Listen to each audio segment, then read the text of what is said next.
Let's talk about the three F words that are effing up your business. This is something that I've learned from running my own business, from making so many mistakes over the years, but also having worked with some of the best companies and also with some of the worst. And I've had the opportunity to see what these companies are doing and where they're getting stuck. And I think that it's very important to discuss these things so that you don't make these same mistakes. And I have to remind myself of this all the time. I know better, but I still find myself getting caught in this same trap. So let's start with the first F word. The first is fancy.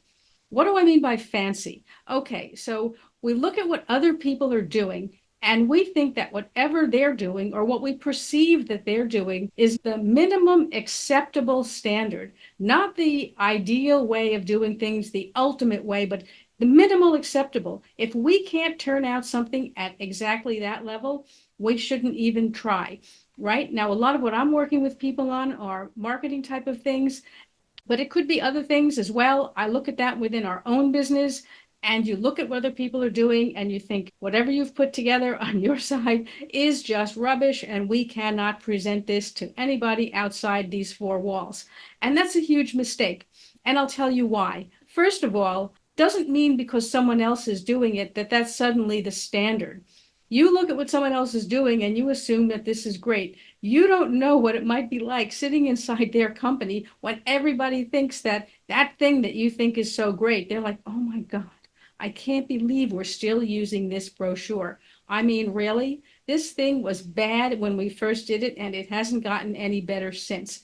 And yet you're looking at it like, oh my gosh, this is the gold standard. So it's important to get a little perspective on this. Like I say, it's really easy to talk about, but when it's your own work, you become sort of inward thinking and thinking that everybody else has something that's better than what you're doing. So what happens? You continue to try to make it better and improve and tweak and iterate, and you never get anything done, right? How many times have I been caught in that loop?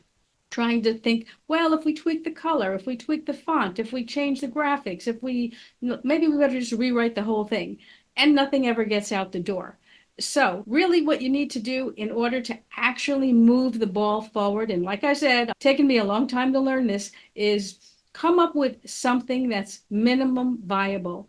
Really, like if you don't feel it's cringy, it's already too good. And get it out there, right? Especially nowadays, we work in a digital world. It's not like in the old days where everything was, in a sense, carved in stone. You had to print things, and if it didn't work out the way you wanted it, you had to throw everything away, which you didn't want to do. Now everything's digital, right? You get something out there, you don't like it, you can change it right away. It doesn't really matter.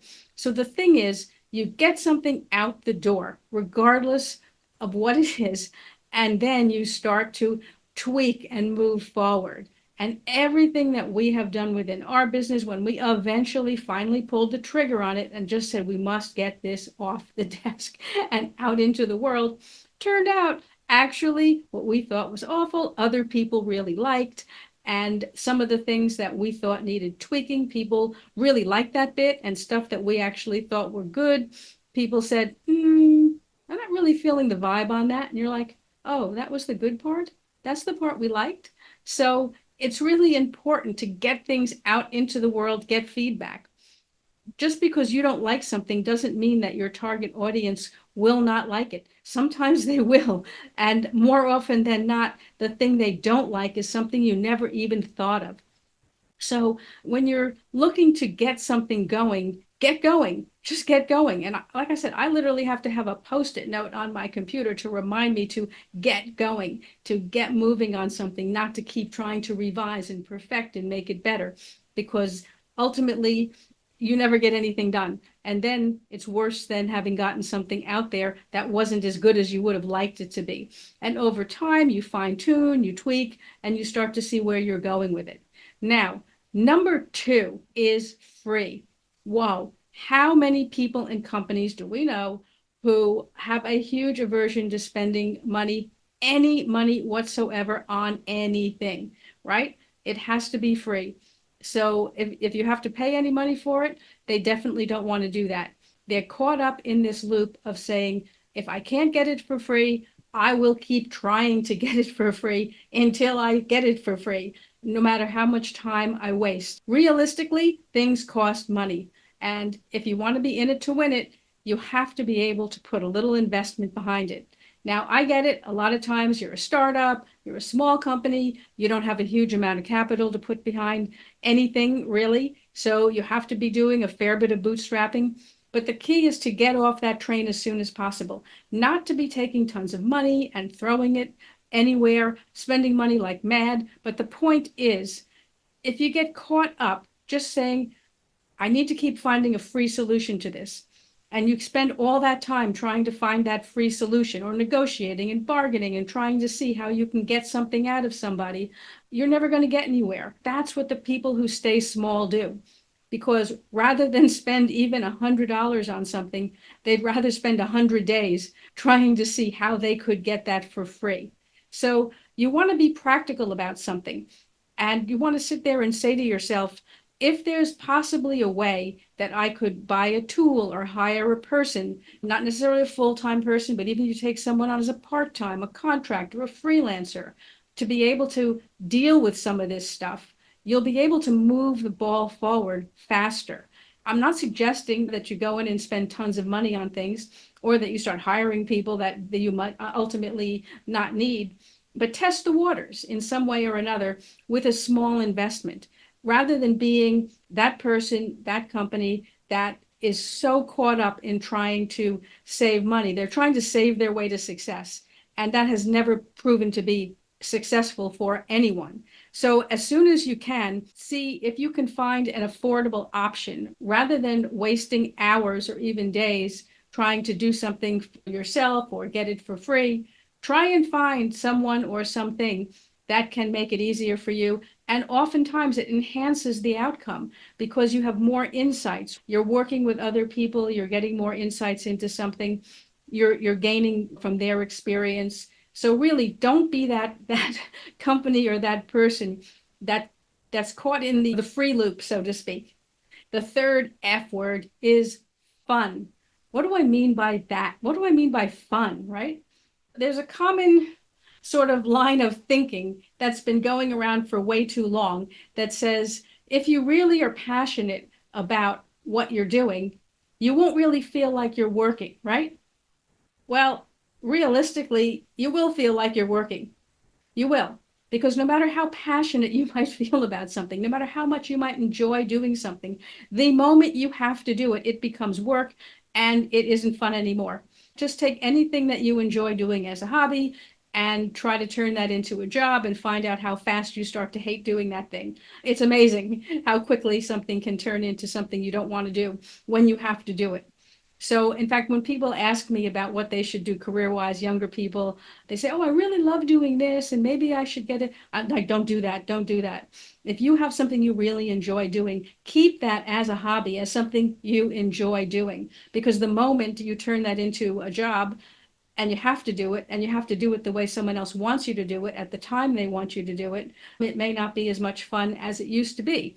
So try to get that word fun out of the equation. That doesn't mean work has to be torture, right? But it's work. I mean, that's why you pay people to show up and do it. If it was so much fun, right, people would be coming to your office every day of their own free will, right? They just tons of people would be showing up just to get in on all the fun that was happening every day.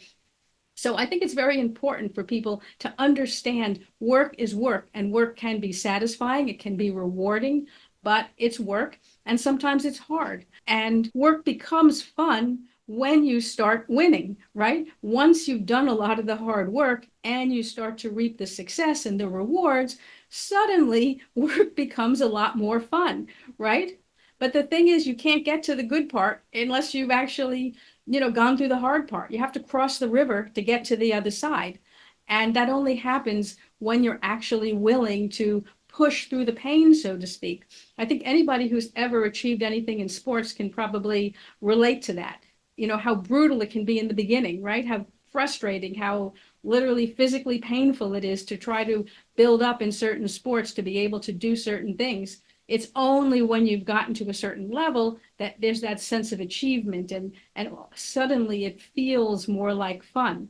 But I think that when people are trying to either create a work environment where it's supposed to be fun. Oh, we're just here, as some people will tell me, oh, we're just having fun here. You know, when it's no longer fun, we're not doing it anymore. I'm like, yeah, you'll be doing it every every month that there's bills to be paid. You'll be doing you'll be doing the work, fun or not fun. So there's no point in thinking about whether it's fun. The idea is to say to yourself, how can I make this a bit more rewarding? What am I looking to achieve? How can I self-improve? How can I tweak things within the business?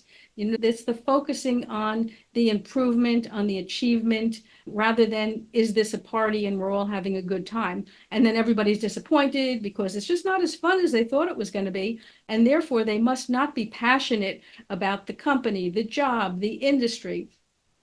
Not so. You know, that's leave all that out of the equation and simply focus on how can I continually improve myself, my business, how I lead my team, how I approach anything. And I think that then you're on the right track. And like I say, you know, we have to remind ourselves of this because there's so much noise about it should be fun, it should be this, it should be that. And then you start to think, oh, I must be on the wrong track. I feel so frustrated. I feel so stressed. Oh, I think I'm in the wrong industry. I'm in the wrong job. And then you switch to something else. You find it's just as bad. Try another thing. Oh, wow, it's also challenging over here.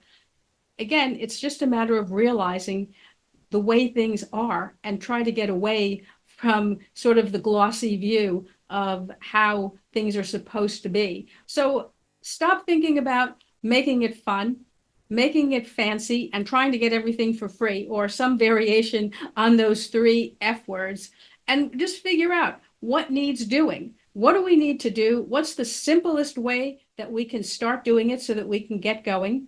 Tweak as you go along, pay for tools whenever you can, pay to hire people whenever you can, so that you can get some of that work done faster, better, and off your desk. And simply focus on how you can continually improve on things rather than trying to be perfect and worrying what other companies will think, what other people will think. So much of this holds people back whenever I'm working with clients on things. And like I say, I see this in myself all the time. How long does it take me to pull the trigger on things? Ridiculous. I mean, like I said, I have to push myself on this all the time. If you have questions, if there's anything I can do to support you, please reach out. I'm Jane Singer, and I will see you in the next video.